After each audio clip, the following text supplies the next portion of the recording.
guys, welcome to the video today. So if you haven't seen our last video, our baby Sav was born. Here he is. He just woke up, so he's a little sleepy, but he has tons of hair. He was just born with like the longest, cutest hair. Say hi, baby. Say hi.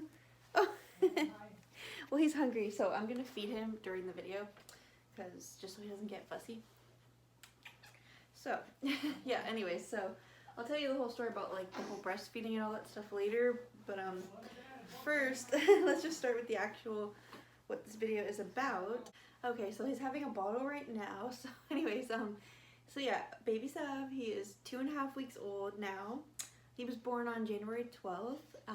And basically this video is about my whole entire birth story, because my last video was the actual birth like vlog, like the whole video, but this one's like gonna talk about more in depth, like just basically my actual story of like how it all happened.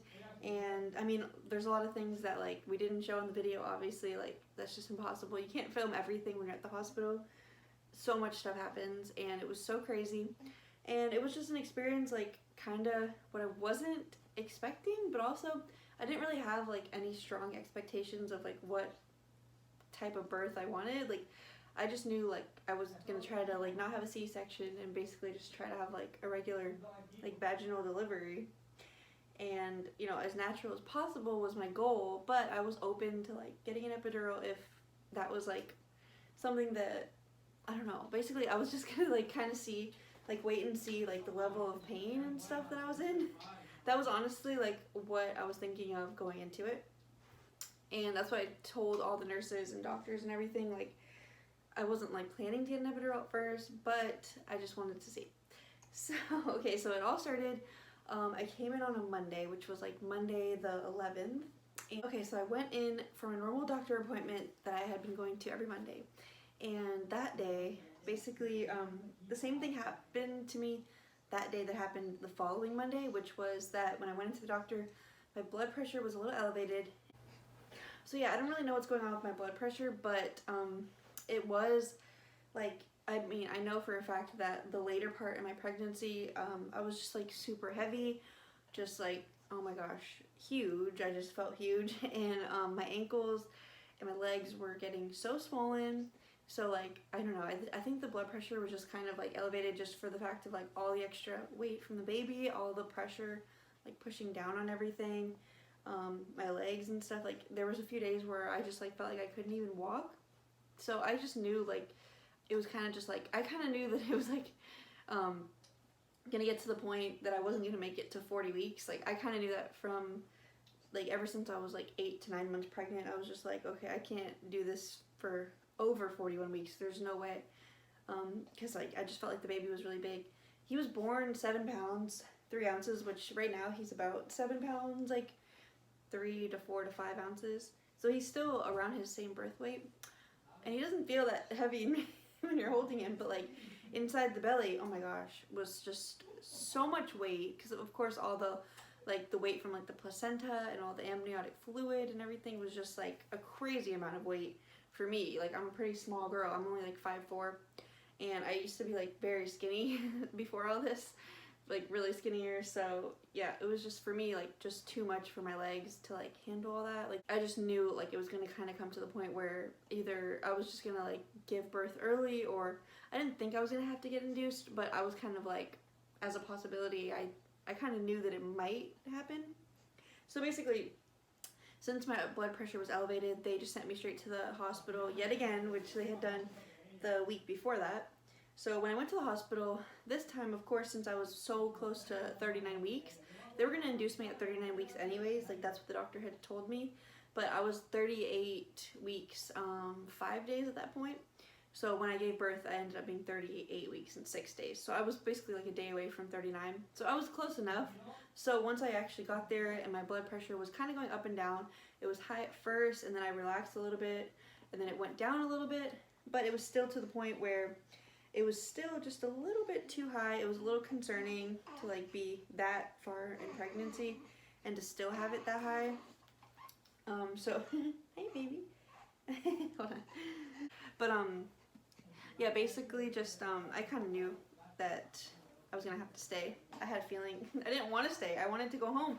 I didn't even have my hospital bag packed at all. I only had his bag packed, but not anything for myself or like my boyfriend or anything.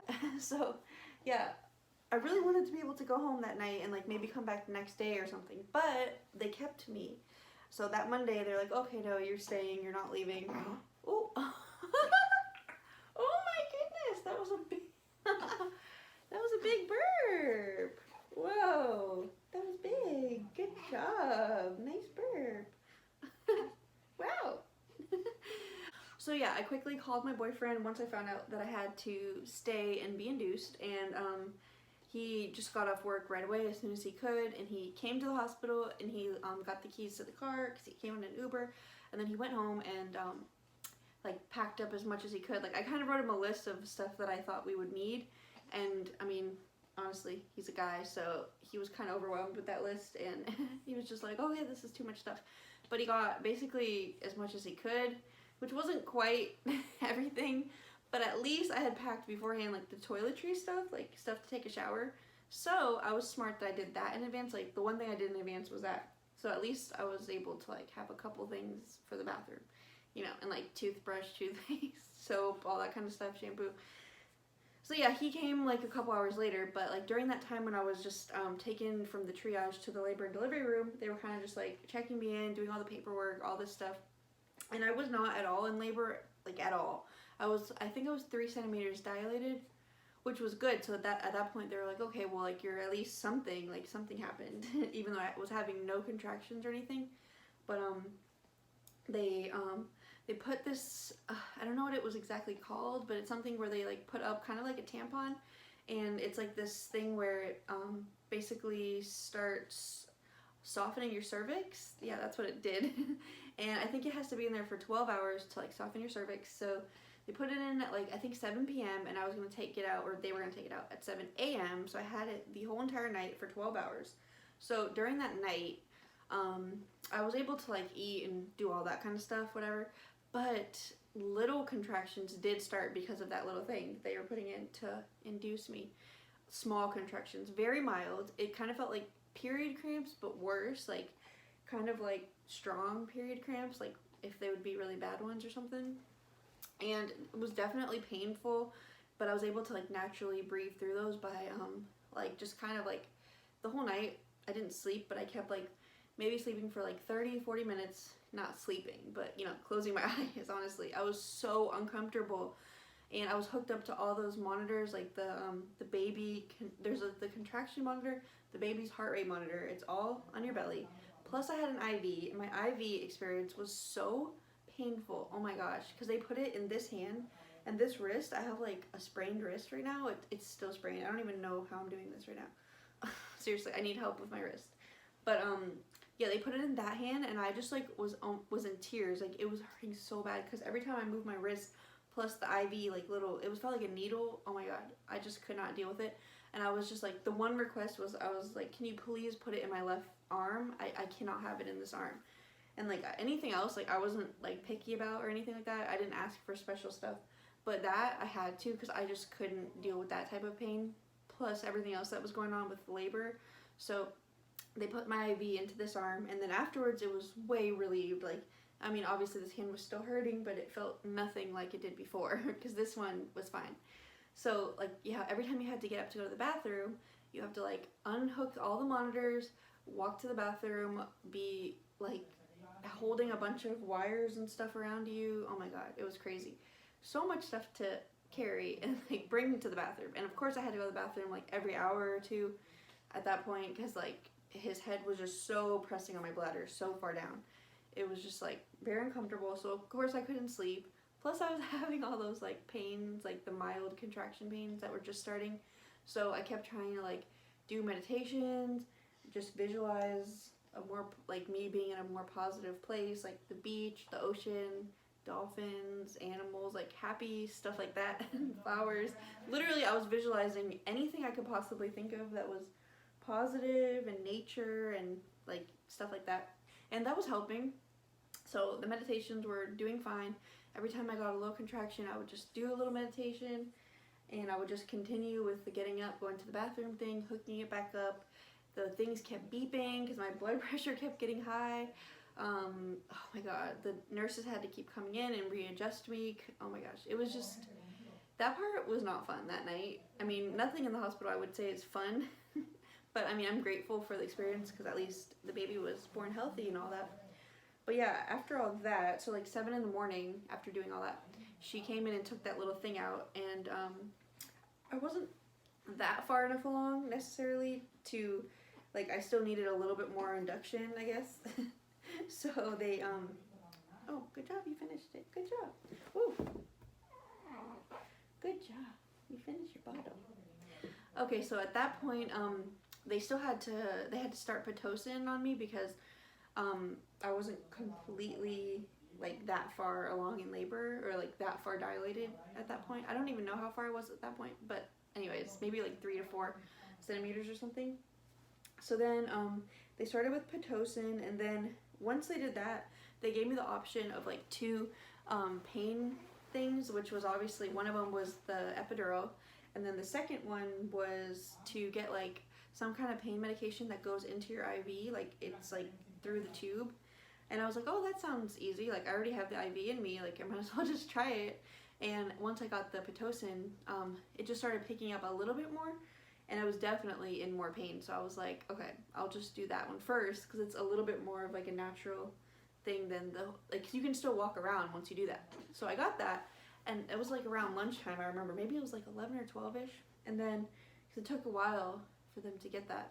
So then once I got that IV pain medication, whatever that was called, oh my god, they're like, oh, you might feel like you're like drunk or something. No, you literally feel like you're like on drugs, and I've never done drugs, so I don't know how it would feel, but I imagine if you're like doing some kind like literally some kind of hallucinogen drugs, I swear it felt like that. I could not see, like once she put that stuff, the second it went into the IV, oh my god, my whole vision was super blurry. The whole room was like spinning. I'm not even kidding, like literally spinning. And I was just like, is this like healthy? Like what is this? Like I don't know what this is, but I just didn't feel right about it at all. And so yeah, like Abby came up to me and was like trying to talk to me, and I like couldn't even really see him. Like I don't think I even told him this. I couldn't even really talk, honestly. I was just like, what the heck? I was so out of it at that point. I didn't know what was going on. I just felt like I was on some kind of something. It was weird. And I was like when you're giving birth, are you supposed to feel like this? I don't know. It was just too, very strong. Like maybe I'm just like a smaller person, so it hit me really strong. So whatever that was, it did relieve a little bit of the pain, a tiny bit. I mean, it did help, but also the fact that I was just so like spinning and dizzy and like out of it and confused afterwards. I was just like, okay, I don't know, like if this is super helpful, because I still was in pain. But I was kind of okay, like stabilized, I guess, at that point. So I waited a couple, I guess it was a couple hours. I don't really remember. I think it was a couple hours with that, and then just kind of like, you know, resting, sitting there, talking, whatever, eating, just random stuff like that, like try to eat lunch and stuff. But then the Pitocin was kind of picking up, but then the actual doctor came in and she was like, okay, you're not progressing fast enough. Like, you know, at hospitals, they kind of have to like hurry your process up to like get you out and stuff. Like, that's just how it is there. I understand, like, you're not at home, you're not with a doula, you're not having like a whole, you're not like in a bath and like doing all this natural stuff. I mean, you can, but I mean, basically that's what hospitals are. It's like they're supposed to kind of like get people in, get people out, you know, that's just their job. So she was like, okay, I need to break your water. So she manually had to go up in there with this little thing. It was like a little stick with a little hook on the end of it. And she like pulled it down, and then she like broke my bag of water, and all the fluids gushed out. And it was just like, oh my God, at that point, once she broke my water, ooh, oh my God, the most painful pain I have ever experienced in my whole entire life. I didn't know. I mean, I knew that birth was obviously going to be painful because clearly, like, people are, like, screaming and, like, there's not always, like, great experiences and stuff. And that's kind of what epidurals are for. Because I was kind of going back and forth with the epidural thing. I was, like, talking to a bunch of doctors, talking to a bunch of nurses before, talking to, like, the main, the hospital director, I guess, like the main director of that wing or something, and she was explaining like what exactly it is and stuff, and telling me that once you get the epidural, you can't get up out of bed, people have to move your legs, you can't feel anything, you can't walk, you can't even like pee by yourself, like you have to have like a catheter thing, which that just sounded disgusting. And I was like, ugh, I don't know if I want to do it.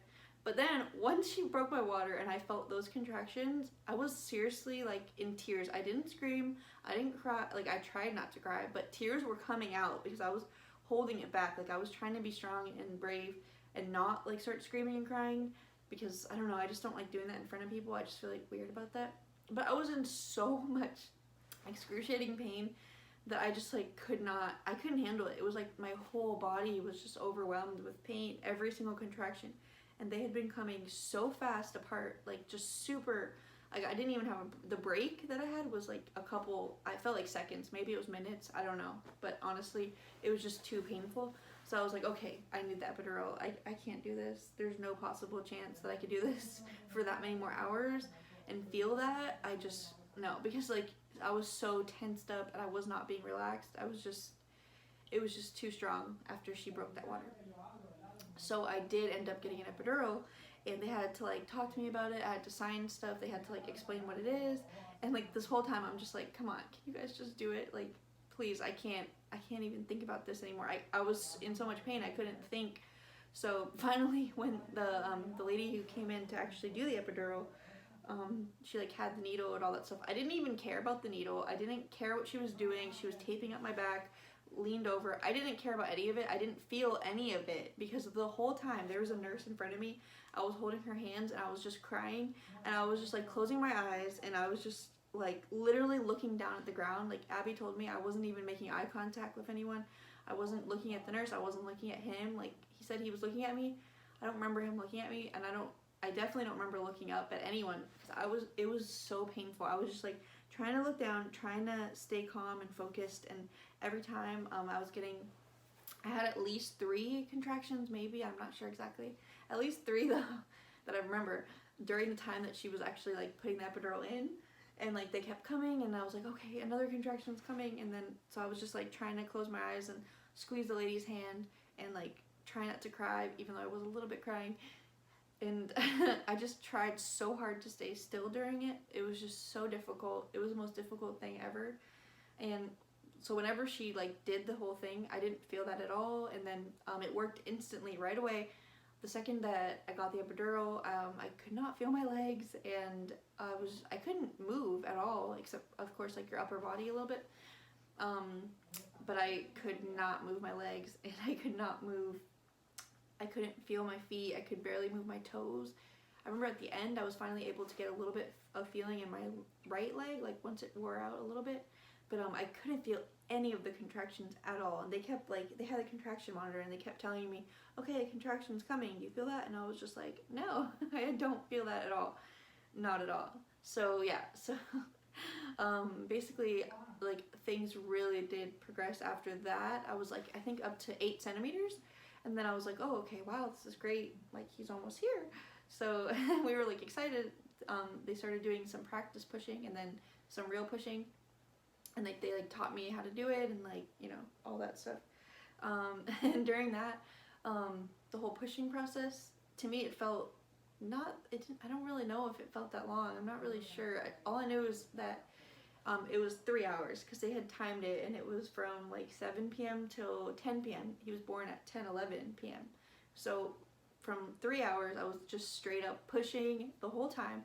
And like Abby was holding up one of my legs on the right side, and this other nurse was holding the one on the left side. And she was the one who kept on saying like, okay, like she was like saying breathing stuff like 1, 2, 3, 4, whatever, push, like, you know, doing the whole thing where she like talks you through each one, and telling me when the contraction was coming to start pushing and all that stuff.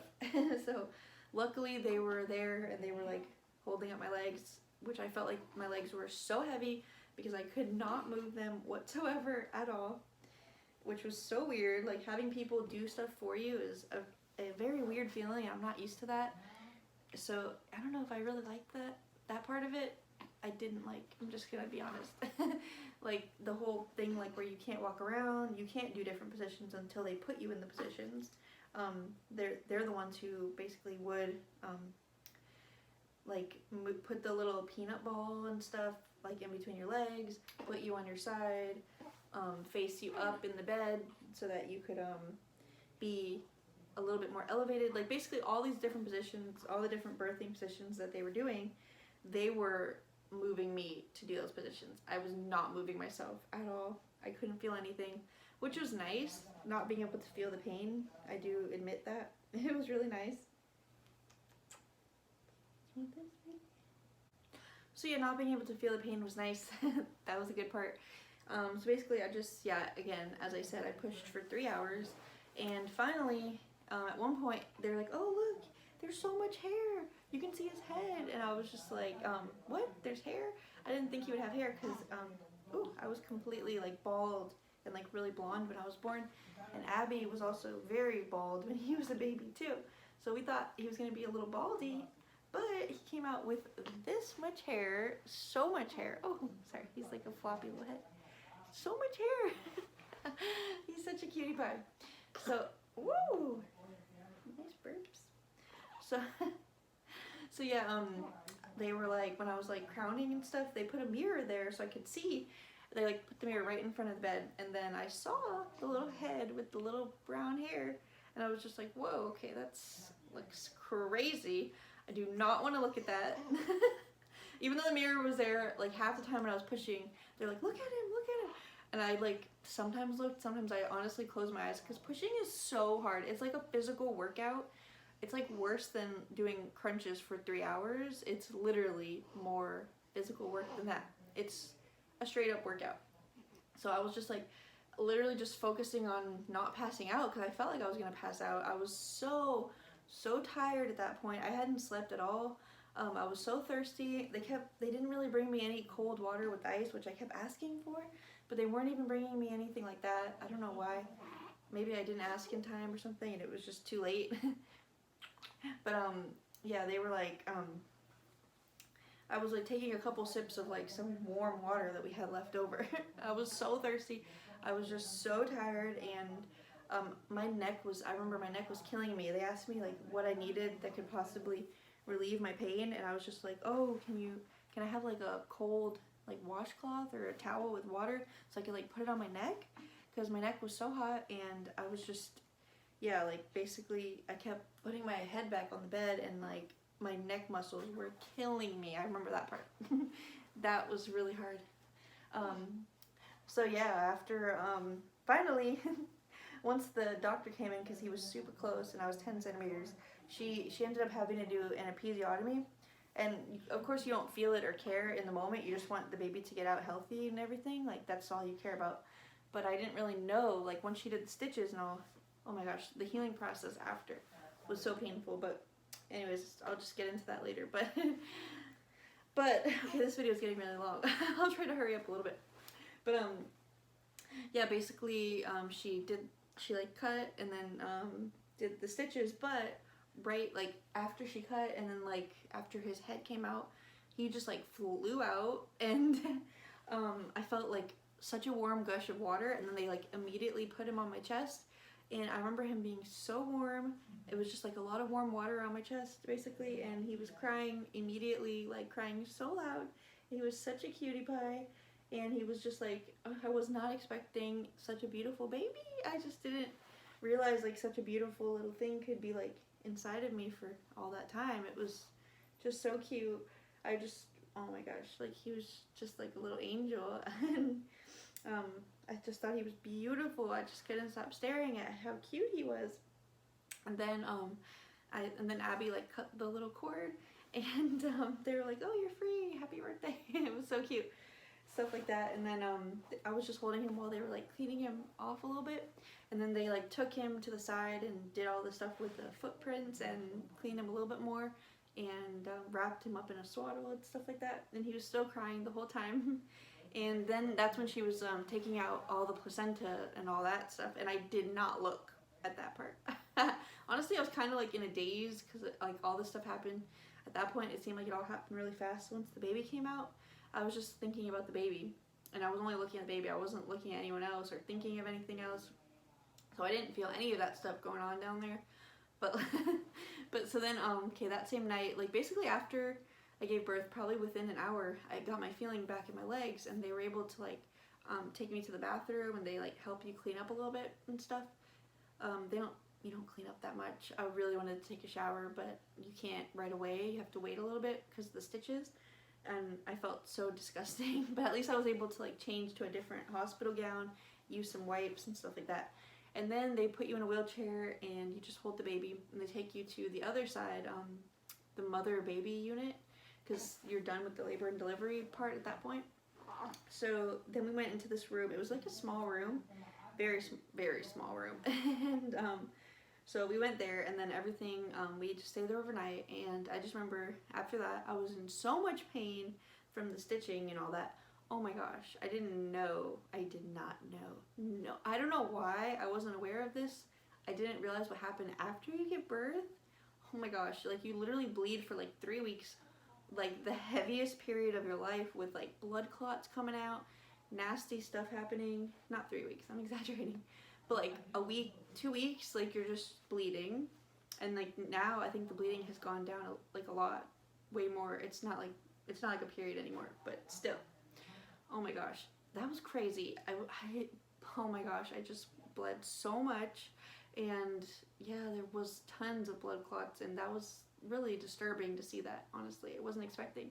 And then they give you these ice packs that you put in the pads, and you have to wear these huge underwear. I knew that part, and I knew about wearing the pads and stuff. I didn't know why you had to wear the pads.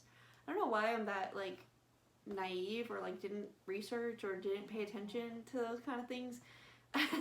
Of what happens the postpartum section. I don't know why. I just thought, oh, the baby's born, everything's good, he'll latch perfectly, breastfeeding will be perfect, everything will be fine. I guess everyone in their head thinks that will happen, but that's not what happens at all.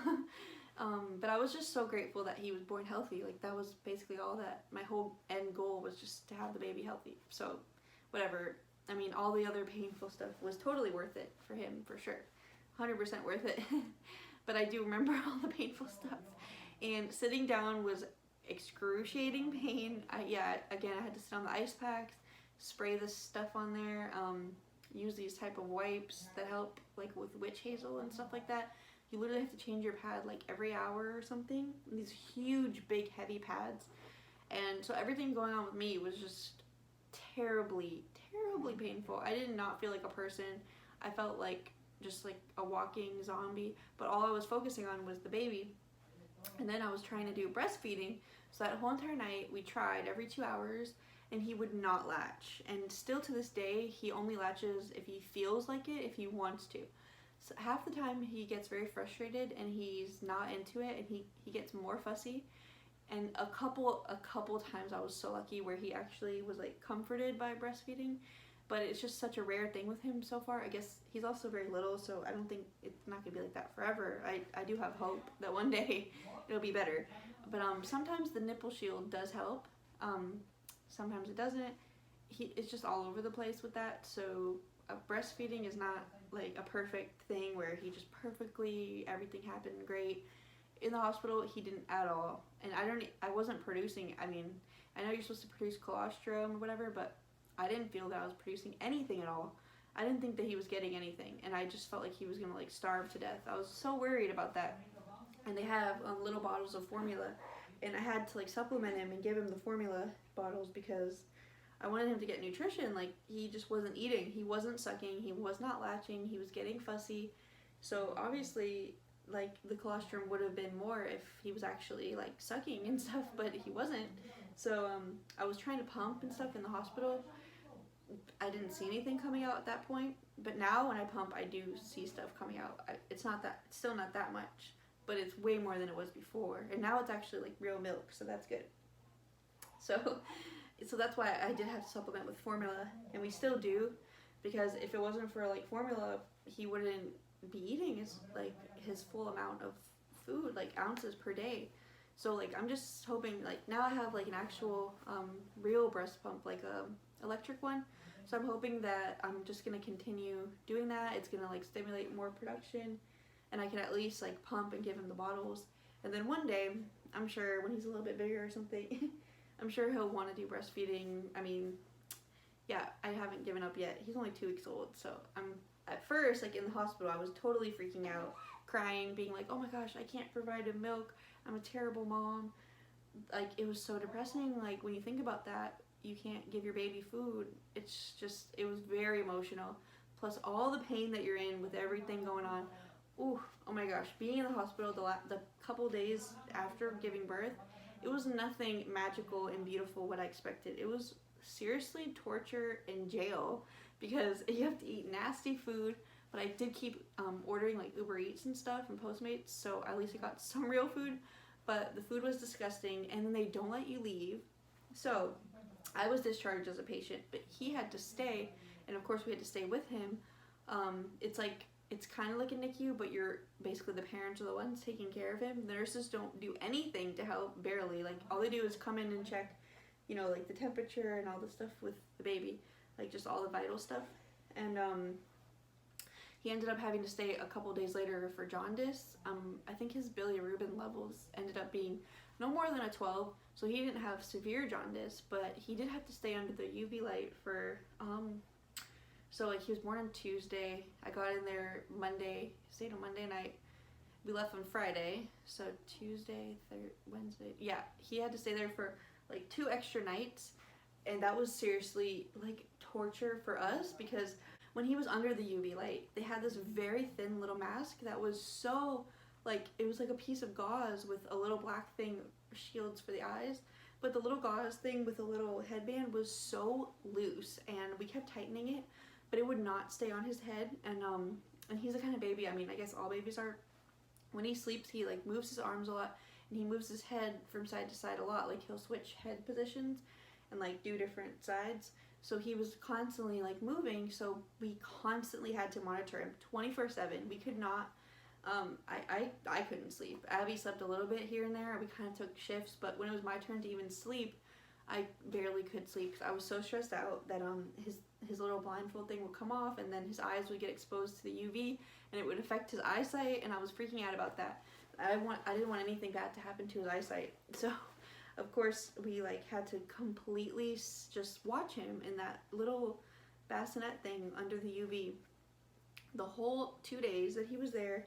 And I thought it was gonna be 1 day, but we ended up having to stay a second day, and I was seriously like crying. Like, once I found out we had to stay another night, I was so mad, because I was like, can we just go home? Like, if I put him in the sun at home, he's gonna be completely fine and healed. Like, he just needs sunlight. He was born at night, and then afterwards there was one window, but it was very dark, very cloudy. It was like winter weather, and it was so cold outside. It was like 50 to 60 degrees every day, so it was just like chilly, cold, like very dark, cloudy. There was really barely any sun. Even though I did try to give him sun through the window, it was nothing like actually being outside and seeing nature and all that. So I knew, like, once I got him home and got to like be by the sun, he would be fine, and like his jaundice would go away, and it has. He's completely fine, completely healthy baby. There's nothing wrong with him at all. Like, I'm so grateful for him. But yeah, since we had to stay, it was another whole day of torture, not sleeping, watching him under the light, and making sure that his little blindfold wasn't moving, adjusting him. He would cry. The first night, like the first maybe like 5-6 hours, he cried straight through. Like, he hated that UV thing. And the sad part was he ended up eventually getting used to it, which was really sad. Like, you don't want your baby to have to get used to laying under that thing with no clothes on, just a diaper, just like naked. And babies do not like to not be swaddled. They love the feeling of being like warm and cozy in a swaddle. So like just being naked and like flopping around your arms and stuff, he did not like it. So finally this one nurse came in. She was seriously an angel, and I was like, he's not able to sleep. He keeps moving and he keeps getting uncomfortable, crying. We had to keep putting the pacifier back in, readjusting him like every couple minutes. Like, it was seriously the most exhausting thing, because it was every few minutes. Like, we'll walk away, he'll sleep, and then something will happen, he'll move again, and then his pacifier will fall out, his blindfold will fall off. I'm not kidding. It was just constant. So this one nurse that I was saying that was like an angel. She was the sweetest lady ever. She put like those little hospital blankets. She rolled them up and she put them underneath, and she made like a little like padded like cocoon type of bed for him, so that he had like little walls that were like kind of like pressing against him, keeping him safe in one spot without like moving and flopping around and stuff. And then we had this little stuffed animal lovey elephant, and we propped his little legs up on that, so he had like a little footrest, and he was surrounded by the blankets on all the sides. And after that, like, that lady was so sweet that she did that. Everyone else was like, just kept coming in, seeing him, noticing that he wasn't sleeping and he wasn't happy, but not caring at all. None of the other nurses like ever adjusted him to like make him feel more comfortable, but that lady did. So once he had that little like cocoon, like little padded nest around him, basically, of blankets, he felt so much more secure. He was actually able to like get some good sleep for like, you know, like an hour this time instead of like 5 minutes. He would actually sleep, and we would just wake him up every 2 to 3 hours to feed him again, and then keep track of his diapers and like his poop and stuff like that. Which there's like a little chart you have to fill out. And he was pooping a lot, so they basically said the more he poops, the more stuff comes out for the jaundice, and then it basically like kind of eliminates out of his body, and he's gonna start healing faster. So they finally said on Friday morning that we will be able to get released once the doctor came in. And the doctor came in a little bit late. I think it was like 12:30 by the time he got there. And I was so sad. That day on Friday, I woke up and I just started crying. And I wasn't like depressed from like the baby or anything like that. The baby was beautiful. I love the baby. I was so depressed from being in the hospital. I literally had like a mental breakdown. I went in the shower and cried for like 30 minutes, and I was like, I cannot be in this hospital anymore. It is so depressing. The same 4 walls, the tiniest room. Like, the room was like the size of my kitchen here. Like, it was so small. And it feels like a jail cell because you're forced to stay in there. You can't walk around outside. You can't experience nature. You can't even get fresh air. You can't open the window, obviously. Our view in our window was of a garbage dump, so that was fun too. We had nothing beautiful to look at outside the window besides the sky. But if you look down, you get to see a nice view of the garbage dump, so it was even more depressing. And the hospital food was progressively getting worse and worse. Like, it started off okay. It was kind of good. At one point, they actually brought us some good food, and then it just got terribly like cold, nasty. It felt like rubber. It was just disgusting. So I was just so like over it. The whole hospital thing, the whole like not being able to breastfeed thing, the baby having jaundice, staying in that light, staring at him, not sleeping, being uncomfortable, being in pain, every couple hours getting checked on by nurses, so you never feel like you can actually relax because the door will just swing on open anytime. So like, if you have your shirt off, if you're trying to breastfeed, people just walk in all the time. It just got to the point where it was just emotionally and physically draining and exhausting, and I was so ready to leave the hospital. And finally, the doctor came in and said, okay, he's healthy enough to leave, he's ready to go home. And I was so grateful. Like, I could have cried from gratitude at that point. I was just so happy to be able to finally leave. And we did a cute little photo shoot with him before we left, like put him in this cute outfit and like took little pictures of him. And finally we got to go outside. And the first time that we were in the wheelchair and we experienced, like, we felt the sun, and like I saw the wind like hit his face, and he like made a little movement, and he finally got to like feel like, you know, air and like fresh air and wind and sun on his face. Oh my gosh, it was like the most beautiful feeling ever. I was so happy for him that he finally got to be free, and he got to go home. He got to be in his own environment, and he got to leave the hospital, because being in the hospital the first few days of a baby's life, I mean, they don't know any better, but you as a parent, like, you want them to experience stuff and like have a beautiful life. Like, you want to just start showing them stuff, and when you're there, you can't do really anything at all positive. Like, you can try, but it's only so much you can do. And it was overwhelming for me. So basically, when we finally got to leave, I was just so happy, so tired. But my sister, she's an angel too. She came that same night. Like, I got to take like a 2-hour nap, and when I got in the shower, she was there, and she was taking care of the baby and helping me give him a bath and stuff. And she just helped me so much that first night being home, because it's like a whole nother thing you have to figure out. Once you're in the hospital, you kind of have a little bit of help, with the baby. But then once you're home, like, you just have to figure out your whole routine on your own, basically. So yeah, I was able to do that, and it was all great once we got home. It was challenging at first, for sure, like figuring out a newborn and stuff, and still waking up every 3 hours. It gets easier, but it was hard the first week, for sure. And now we do kind of have like a little routine down, and we make it a lot easier for ourselves now.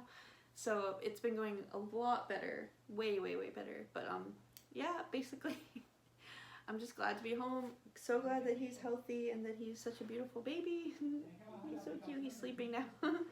And yeah, newborns just basically eat, sleep, get their diaper changed, look at stuff. So I've been doing a couple like flashcards with him, reading stories to him, going outside walks with him, nature, showing him things, and putting music for him, and things to like stimulate his mind. And all that stuff is just so fun. And I'm so glad I could finally do that stuff with him now that he's here. So yeah, that's my whole birth story. I hope, okay gosh, this was so long. I'm sorry that it was so long. If you stuck to the end, thank you guys so much for watching this. Sorry that it was so long. And yeah, we're gonna have more videos coming up on the channel soon, especially videos with him and stuff, and vlogs and stuff. So I hope you guys can subscribe to my channel. And I just wanted to say thank you so much for watching. I really appreciate every single one of you guys so much. And yeah, I'll see you guys on the next video.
Oh, bless you.